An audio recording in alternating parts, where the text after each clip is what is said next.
लोकसभा निवडणुकीच्या पार्श्वभूमीवर मंद्रुप पोलिसांचा रूट मार्च। सोलापूर लोकसभा निवडणुकीच्या पार्श्वभूमीवर आज मंद्रुप गावातून पोलिसांकडून रूट मार्च काढण्यात आला।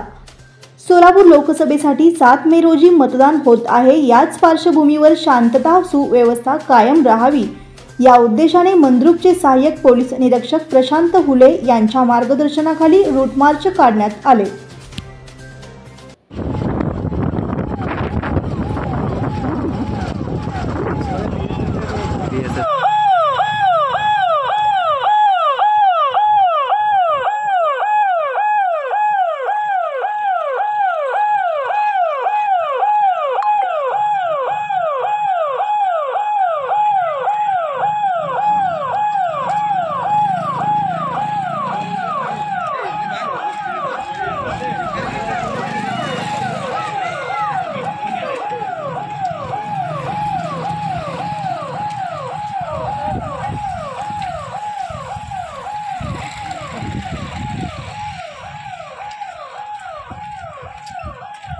बंधुप्रेम न्यूज चॅनलला लाईक, सबस्क्राइब व बेल आयकॉन दाबायला विसरू नका। धन्यवाद।